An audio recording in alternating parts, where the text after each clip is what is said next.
Bharat Ratna doctor Bhimrao Ambedkar ಅವರಿಗೆ ಕೋಟಿ ಕೋಟಿ ನಮನ. ಇವರ ಜೀವನವನ್ನು ಆಧರಿಸಿ ಈ ಧಾರಾವಾಹಿಯನ್ನು ನಿರ್ಮಿಸಲಾಗಿದೆ. ರಾಷ್ಟ್ರಕ್ಕೆ, ರಾಷ್ಟ್ರದ ಜನರಿಗೆ ಅಂಬೇಡ್ಕರರ ಕೊಡುಗೆ ಅಪಾರ. ಹಲವಾರು ಅಧಿಕೃತ ಪುಸ್ತಕಗಳನ್ನು ಆಧರಿಸಿ ಈ ಕಥೆಯನ್ನು ತಮ್ಮ ಮುಂದೆ ಇಡಲಾಗಿದೆ. ಈ ಧಾರಾವಾಹಿಯನ್ನು ವಾಹಿನಿಯು ನಿಷ್ಠೆಯಿಂದ ನಿರ್ಮಿಸಿದ್ದು, ಬಾಬಾ ಸಾಹೇಬರ ಜೀವನ ಮತ್ತು ಸವೆಸಿದ ಹಾದಿ ಪ್ರತಿಯೊಬ್ಬರಿಗೂ ಸ್ಫೂರ್ತಿ ನೀಡುತ್ತದೆ ಎಂಬುದನ್ನು ವಾಹಿನಿಯು ಬಲವಾಗಿ ನಂಬಿದೆ. ಏನ್ ಮಾಡಬೇಕು ಅಂತಿದ್ಯಾ? ಸ್ಕೂಲ್ಗೆ ಹೋಗ್ತೀನಿ. ಓದ್ ಬಿಡೋ ಮಾತೇ ಇಲ್ಲ. ಮೂರ್ತಿ, ನಿಂತ್ಕೊಳ್ಳಿ. ನೀವು ದಯವಿಟ್ಟು ನನ್ನ ಮಗನ್ ತಲೆ ಕೆಡಿಸ್ಬೇಡಿ. ಜೀವನ ಹೇಗ್ ನಡೀತಿತ್ತೋ ಹಾಗೆ ನಡ್ಕೊಂಡು ಹೋಗುತ್ತೆ. ಕಮಲಾ, ನಿನ್ಗೆ ಅರ್ಥ ಆಗಲ್ಲ. ಈ ಓದೋಗಿದು ಎಲ್ಲ ಕೆಲ್ಸಕ್ಕೆ ಬರ್ಬೋದು. ನೋಡಿ, ಒಂದ್ ವಿಷಯನ ನಿಮಗೆ ಅರ್ಥ ಆಗೋ ತರ ಹೇಳ್ತಾ ಇದ್ದೀನಿ.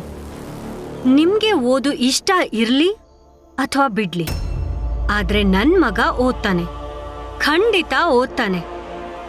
ಅರೆ, ವಿದ್ಯೆ ಇಲ್ದಿರೋ ಆ ನಂಜುಂಡಂಗಿಂತ ಓದಿ ಭೀಮರಾವ್ ಆಗ್ಲಿ.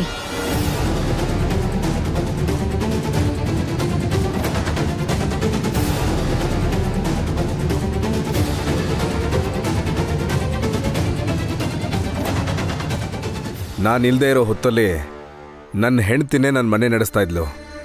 ಮಗನ್ ಬೆಳೆಸಿದಾಳೆ. ಈಗ ನಾನು ಬಂದಿದ್ದೀನಿ. ಇನ್ಮೇಲೆ ಮನೆ ನೋಡ್ಕೊಳ್ಳೋನು ನಾನು. ಯಾಕಂದ್ರೆ ಮನೇಲಿ ಗಂಡನ ಮಾತೆ ನಡಿಬೇಕು.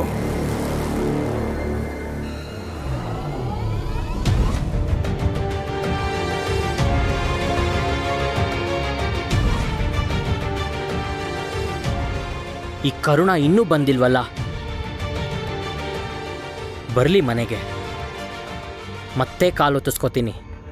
ಇಡೀ ರಾತ್ರಿ ಒತ್ತಿಸ್ಕೋತೀನಿ. ಆಗಲ್ಲ ಅಂತ ಹೇಳಲಿ. ಆಮೇಲೆ ಕತೆನೇ ಬೇರೆ ಆಗಿರುತ್ತೆ. ಬಾಲಣ್ಣ, ಕರುಣ ಅದಕ್ಕೆ ಮನೆಗೆ ಬಂದ್ರಾ? ಇಲ್ಲ. ಯಾಕೆ? ಏನಿಲ್ಲ, ಲಕ್ಷ್ಮಿನೂ ಎಲ್ಲೂ ಕಾಣಿಸ್ತಾ ಇಲ್ಲ, ಅದಕ್ಕೆ ಕೇಳಿದೆ. ಬಿಡೋ, ಎಲ್ಲಾದರೂ ಹಾಳಾಗೋಗ್ಲಿ, ನಮಗೇನಾಗಬೇಕು?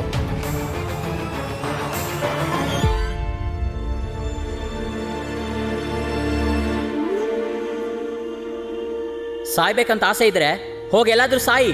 ಇತ್ತೀಚೆಗೆ ನಿನ್ನ ಮುಖ ನೋಡಿದ್ರೆ ಮೈಯೆಲ್ಲ ಉರಿಯುತ್ತೆ. ನೀನು ಎಲ್ಲಾದರೂ ಹೋಗಿ ಸತ್ತರೆ ನನಗೆ ಶಾಂತಿನಾದರೂ ಸಿಗುತ್ತೆ.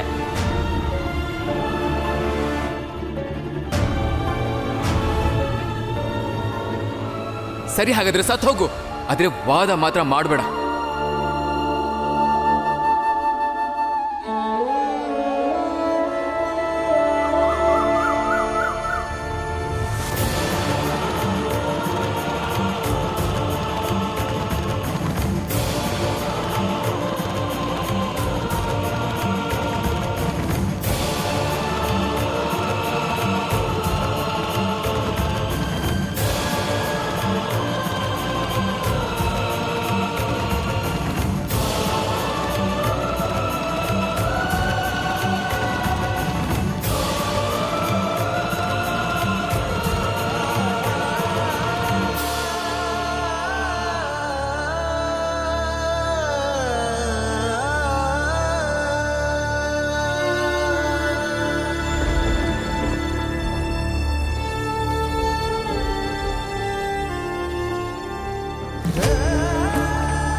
ನಿಂತ್ಕೊಳ್ಳಿ ಅಣ್ಣ. ನೀವ್ ಲಕ್ಷ್ಮಿ ಅಕ್ಕನ ಹತ್ರ ಹೋಗ್ಬೇಡಿ, ನೀವ್ ಕರುಣ ಅಕ್ಕನ ಹತ್ರ ಹೋಗ್ಬೇಡಿ. ಇವ್ರಿಬ್ಬರನ್ನ ನೀವೇ ಸಾಯಿಸಿದ್ದು.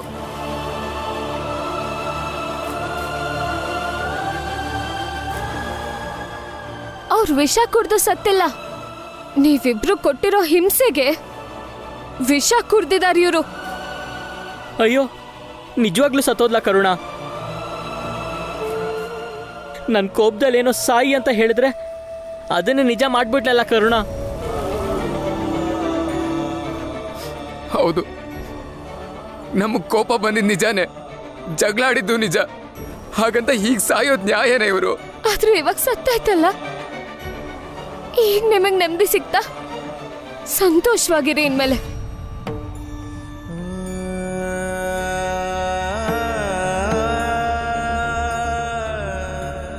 ಅದೇನಾದರೂ ಇರಲಿ, ಆದರೆ ಇವರಿಬ್ರು ಬಾಲ ಮತ್ತೆ ಆನಂದನ್ ಜೊತೆ ಸರಿಯಾಗಿ ಬಾಳ್ವೆ ನಡೆಸಲಿಲ್ಲ. ಏನಂದ್ರಿ? ಇನ್ನೂ ನಿಮಗೆ ಅತ್ತಿಗೆ ಇರದೆ ತಪ್ಪು ಅನ್ನಿಸ್ತಾ ಇದೆಯಾ? ತಪ್ಪು ಮಾಡಿರೋದು ನಮ್ಮ ಅಣ್ಣಂದ್ರು.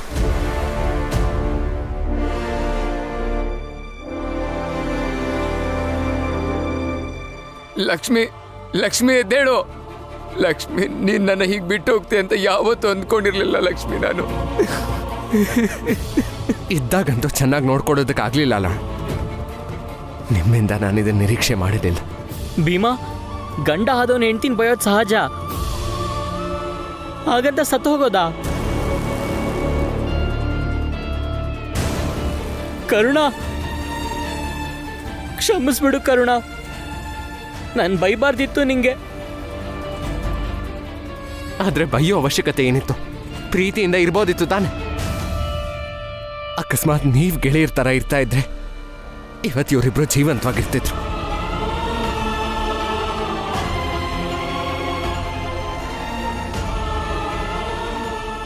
ಲಕ್ಷ್ಮಿ, ನನ್ನ ಕ್ಷಮಿಸ್ಬಿಡು ಲಕ್ಷ್ಮಿ, ನನ್ನ ಕ್ಷಮಿಸ್ಬಿಡು.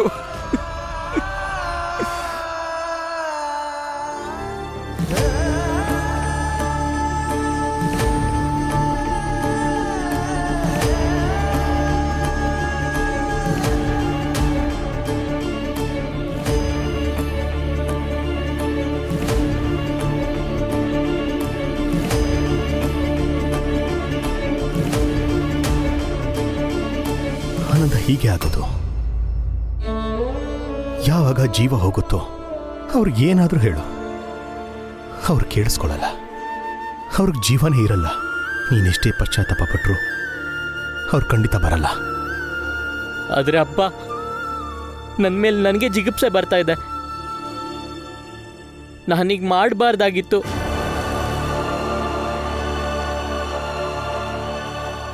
ಲಕ್ಷ್ಮಿ,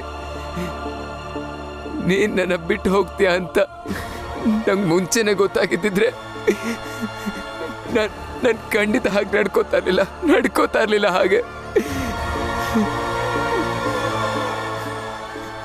ಲಕ್ಷ್ಮಿ, ಎದ್ದೇಳು ಲಕ್ಷ್ಮಿ, ಹೆಣ್ಬಿಡು ಲಕ್ಷ್ಮಿ, ಎದ್ದೇಳು.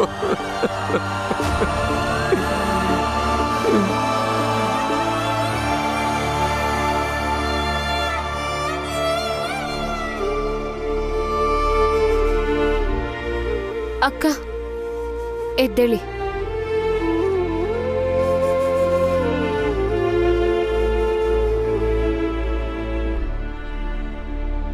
ಎದ್ದೇಳಿ. ಎದ್ದೇಳಿ?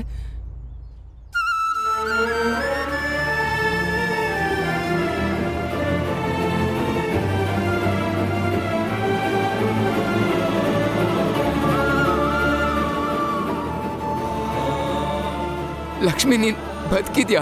ಕರುಣ,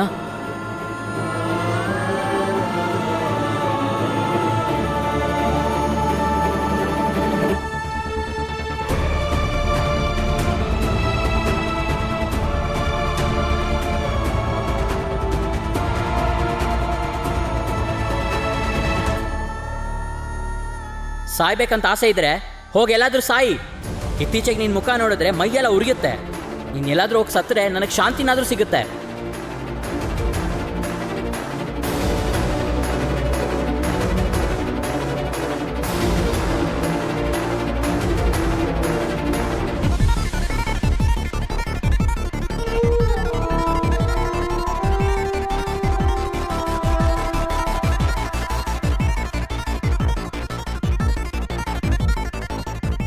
ಸಾಯ್ತೀನಿ ಬಿಡಿ. ಹಾಗಾದ್ರೆ ಅದೇ ತಾನೇ ಬೇಕಿರೋದು ನಿಮ್ಗೆ.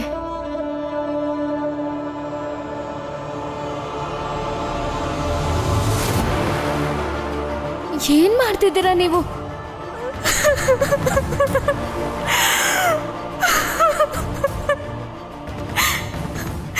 ಮತ್ತೇನ್ ಮಾಡ್ಲಿ ನಾನು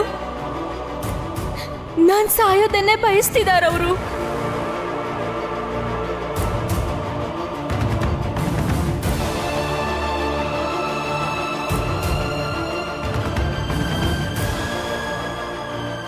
ಅಲ್ಲ, ಲಕ್ಷ್ಮಿ ಅಕ್ಕನೂ ವಿಷ ತಗೊಳಕ್ ನಿರ್ಧಾರ ಮಾಡಿದಾರ? ಯಾಕಂದ್ರೆ ಅವರು ಮನೇಲಿಲ್ಲ.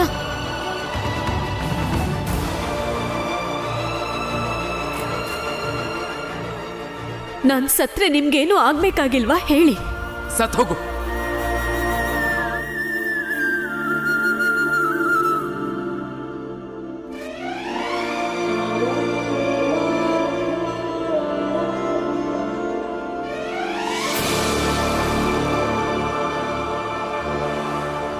ಏನ್ ಮಾಡ್ತಿದ್ದೀರಾ ಇಬ್ರು?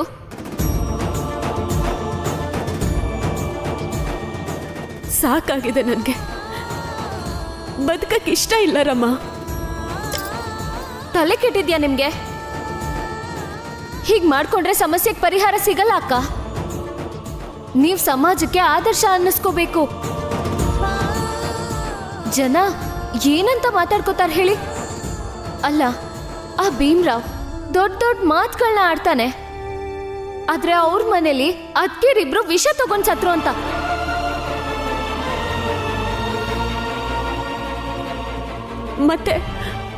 ಮತ್ತೇನ್ ಮಾಡು ಅಂತ್ಯ? ಹೌದು ರಮ, ನೀನೇ ಹೇಳು, ನಾವೇನ್ ಮಾಡ್ಬೇಕು ಅಂತ್ಯ? ನೀವು ಮನೆಗ್ ಬನ್ನಿ, ನೋಡೋಣ ಏನಾಗುತ್ತೆ ಅಂತ. ಎದ್ದೇಳಿ.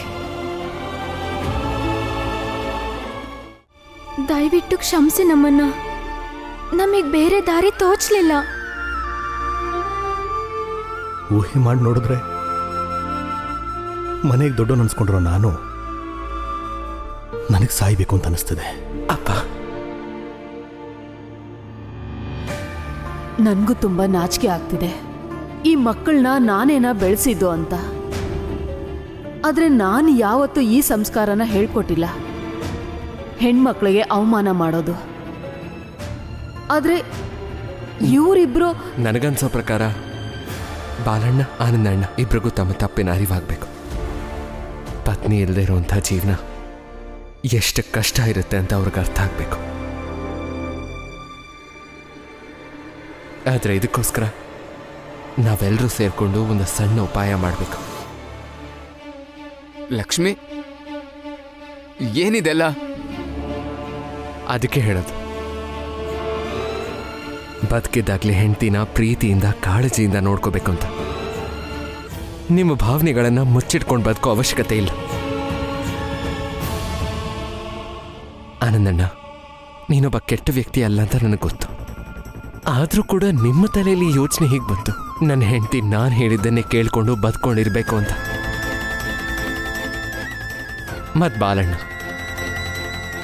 ಇನ್ನು ಎಷ್ಟು ವರ್ಷ ಕರುಣಾತ್ಗೆನ ಹೊಡೆದು ಬಡ್ದು ನಿಮ್ಮ ಗಂಡಸ್ಥಾನನ ನಿರೂಪಿಸ್ಕೋಬೇಕು ಅಂತಿದ್ದೀರ?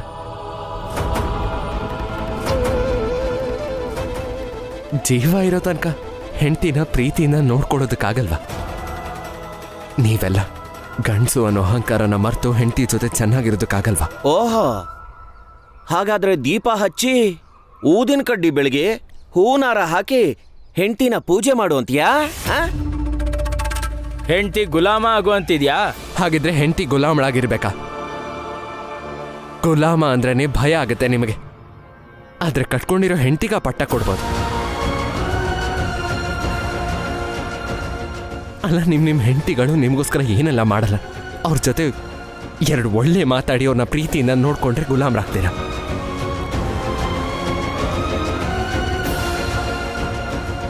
ನೋಡಿ, ನಾನು ಹೇಳಬೇಕು ಅಂತಿರೋದಿಷ್ಟೇ, ನಿಮ್ಮ ಹೆಂಡತಿರ್ನ ಮೊದಲು ನಿಮ್ಮವರು ಅಂತ ಸ್ವೀಕರಿಸಿ, ಅವರನ್ನ ಸಮಾನವಾಗಿ ನೋಡ್ಕೊಳ್ಳಿ, ಅವರು ಗೌರವ ಕೊಡಿ, ಅವರನ್ನ ಪ್ರೀತಿಯಿಂದ ನೋಡ್ಕೊಳ್ಳಿ. ಆಮೇಲೆ ನೀವೇ ನೋಡಿ ಯಾವ ರೀತಿ ನಿಮ್ಮ ಮನೇನ ಸ್ವರ್ಗ ಮಾಡ್ತಾರೆ ಅಂತ.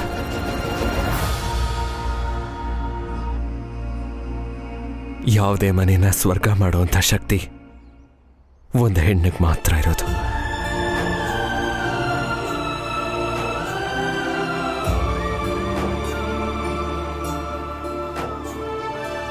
ಬಾಲಣ್ಣ, ಆನಂದಣ್ಣ, ದಯವಿಟ್ಟು ಹೆಂಡತಿದಿರ್ ಜೊತೆ ಚೆನ್ನಾಗಿ ನಡ್ಕೊಳ್ಳಿ.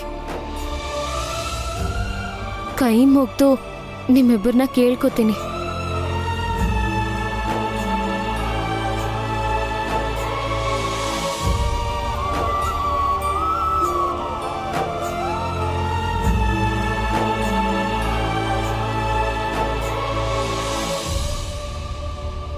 ಖುಷಿ ಆಗ್ತಿದೆ ಅಲ್ವಾ? ನಾವು 4 ಜನರ ಸಂಬಂಧನ ಸರಿ ಮಾಡಿದ್ವಿ. ಈಗ ಅವರು ಪ್ರೀತಿಯಿಂದ ಇದ್ರೆ ಸಾಕು. ಸರಿಯಾಗಿ ಹೇಳ್ದಿರಮ್ಮ. ಅದು ನೀನು ಸರಿಯಾದ ಸಮಯಕ್ಕೆ ಬಂದಿದ್ದು ತುಂಬ ಒಳ್ಳೇದಾಯ್ತು.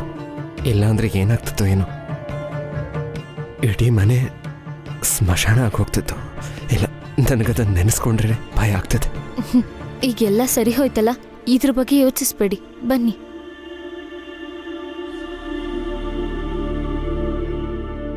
ಸರಿ, ಒಂದ್ ಮಾತು ಹೇಳಿ. ನಿನ್ನೆ ರಾತ್ರಿ ನೀವ್ ಹೇಳಿದ್ರಲ್ಲ, ನಾನ್ ಹೋರಾಟ ಹೇಗ್ ಮಾಡ್ಬೇಕು ಅಂತ ತಿಳ್ಕೊಂಡೆ ಅಂತ. ಹೇಗ್ ಮಾಡ್ಬೇಕು?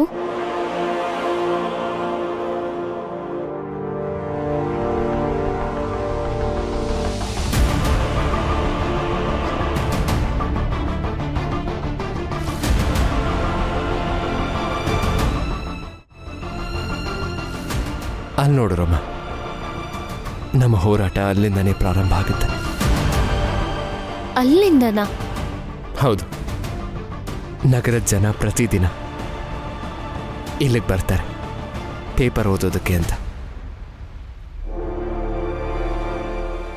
ಇಲ್ಲಿಗೆ ಜನ ಮುಖ್ಯವಾಗಿ 2 ಕಾರಣಕ್ಕೆ ಪೇಪರ್ ಓದಕ್ಕೆ ಬರ್ತಾರೆ. ಯಾವ ಕಾರಣಕ್ಕೆ? ಅದನ್ನ ನಾನು ಹೇಳ್ತೀನಿ. ಮೊದಲನೇ ಕಾರಣ ಅಂದ್ರೆ, ಈ ಸಮಾಜದಲ್ಲಿ ಎಂಥ ಜನ ಇದ್ದಾರಂತಂದ್ರೆ, ಅವ್ರ ಹತ್ರ ಪತ್ರಿಕೆ ತಗೊಂಡು ಓದೋಷ್ಟು ದುಡ್ಡಿಲ್ಲ, ಆದರೆ ಅವ್ರಿಗೆ ವಿಷಯ ತಿಳ್ಕೋಬೇಕನ್ನೋ ಹಂಬಲ. ಯಾಕೆಂದ್ರೆ ಅವರು ಈ ಸಮಾಜದ ಜಾಗೃತ ನಾಗರಿಕರು. ಎರಡನೇ ರೀತಿಯ ಜನರು ಇದ್ದಾರೆ. ಅವ್ರ ಹತ್ರ ಪೇಪರ್ ತಗೊಳ್ಳೋಷ್ಟು ದುಡ್ಡಿದ್ರು ಕೂಡ, ಆದರೆ ಅವ್ರಿಗೆ ಬೇಕಾಗಿರೋದು ಇಲ್ಲಿ ಒಟ್ಟಿಗೆ ಕೂತು ಸುದ್ದಿ ಓದಿ ಪ್ರತಿ ವಿಷಯದಲ್ಲೂ ತಮ್ಮ ವಿಚಾರನ ವಿಮರ್ಶೆ ಮಾಡ್ತಾರೆ, ತಮ್ಮದೇ ಆದ ಒಂದು ಅಭಿಪ್ರಾಯನ ಸೃಷ್ಟಿ ಮಾಡ್ತಾರೆ. ಅಂತ ಜನರಿದ್ದಾರೆ ಇಲ್ಲಿ. ಸರಿಯಾಗಿ ಹೇಳಿದ್ರಿಯಪ್ಪ. ನಾವೆಲ್ಲಿ ಬರೋದ್ರಿಂದ ತುಂಬ ಅನುಕೂಲ ಆಗುತ್ತೆ. ಇಲ್ಲಿಗೆ ಬಂದಿರೋಂಥ ಪ್ರತಿಯೊಬ್ಬರಲ್ಲೂ ಒಂದಲ್ಲ ಒಂದು ಅಭಿಪ್ರಾಯ ಇದ್ದೇ ಇರುತ್ತೆ. ನಮ್ಮ ವಿಷಯದಲ್ಲೂ ಕೂಡ ಒಂದಿಬ್ಬರ ಅಭಿಪ್ರಾಯ ತಿಳ್ಕೊಳ್ಳೋದು ಮುಖ್ಯ. ಈಗ ಅರ್ಥ ಆಯ್ತು.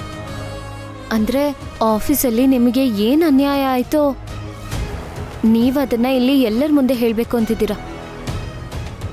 ಹೌದು. ಬನ್ನಿಯಪ್ಪ.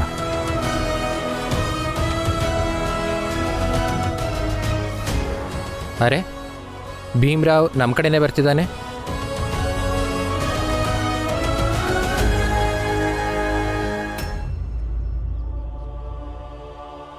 ನಿಂತ್ಕೋ ಭೀಮ್ರಾವ್. ಅಯ್ಯೋ, ಈ ಜಾಗನಾದ್ರೂ ಶುದ್ಧವಾಗಿರೋದಿಕ್ ಬಿಡಪ್ಪ. ಇಲ್ಲಿ ಓದಿ ತಿಳ್ಕೊಳಕ್ ಬರೋದು ನಾವು. ಇದನ್ನು ಅಶುದ್ಧ ಮಾಡಬೇಕು ಅಂತಿದ್ಯಾ? ಅಶುದ್ಧ ಮಾಡಕ್ ಬಂದಿಲ್ಲ ನಾನು, ಆದ್ರೆ ಸಮಾಜದ ಶುದ್ಧ ಜನರಿಂದ ಸಹಾಯ ಕೇಳೋದಕ್ಕೆ ಬಂದಿದ್ದೀನಿ.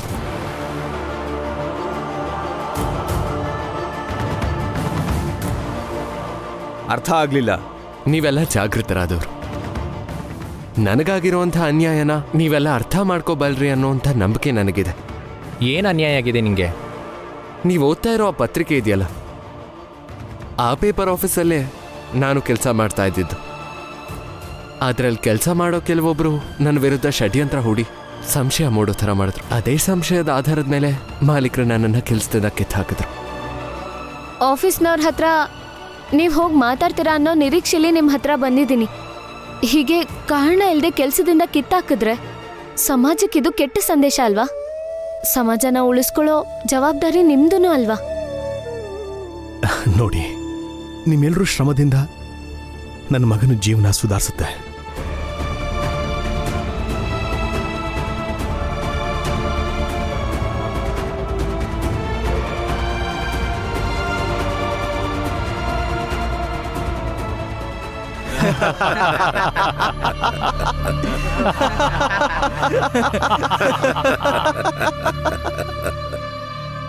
ವಾಹ್ ಭೀಮ್ರಾವ್, ಸತ್ಯ ಏನು ಅಂತ ತಿಳಿದಿರಬೇಕು ನಿನಗೆ.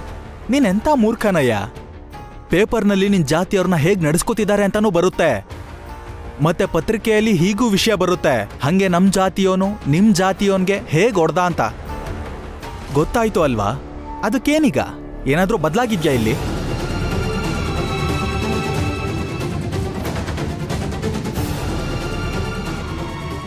ಎಷ್ಟೋ ವರ್ಷಗಳಿಂದ ನಾವು ಪೇಪರ್ ಓದ್ಕೊಂಡು ಬಂದಿದ್ದೀವಿ. ಆಗಲೇ ಬದಲಾಗ್ದಿರೋರು ನಿನ್ನ ಭಾಷಣದಿಂದ ಬದಲಾಗ್ತೀವಾ? ಸುಮ್ಮನೆ ಹೋಗು ಇಲ್ಲಿಂದ. ಬೇಡ್ಕೊಳ್ಳೋಕೆ ಬೇರೆ ಯಾವುದಾದ್ರೂ ಜಾಗ ನೋಡ್ಕೋ. ಹೋಗು.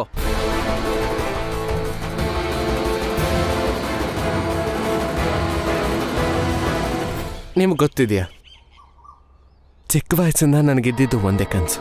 ಈ ಜಗತ್ತು, ಈ ಸಮಾಜ ಎಲ್ಲ ಒಂದೇ. ಈ ಸಮಾಜ ನಮ್ಮನ್ನು ಸಮಾನವಾಗಿ ನೋಡಬೇಕು. ಇದೊಂದು ದೊಡ್ಡ ಹೋರಾಟ. ಆದರೆ ಇವತ್ತಿನವರೆಗೂ ನಮ್ಮ ಹಕ್ಕು ಅಧಿಕಾರಕ್ಕಾಗಿ ಹೋರಾಟ ಮಾಡ್ತಾ ಮಾಡ್ತಾ ಆ ದೊಡ್ಡ ಗುರಿಯತ್ತ ನನಗೆ ಹೆಜ್ಜೆ ಇಡೋದಕ್ಕೆ ಆಗಲಿಲ್ಲ. ಆದರೆ ಇವತ್ತು ನನ್ನ ಮೊದಲನೇ ಹೆಜ್ಜೆ ಇಟ್ಟಿದ್ದೀನಿ. ಇವತ್ತಿಂದ ಸಮಾಜದ ಪ್ರತಿಯೊಂದು ಸ್ಥಳದಲ್ಲೂ ಈ ಹೋರಾಟ ನಡೆಯುತ್ತೆ, ಸಮಾನತೆಗೋಸ್ಕರ.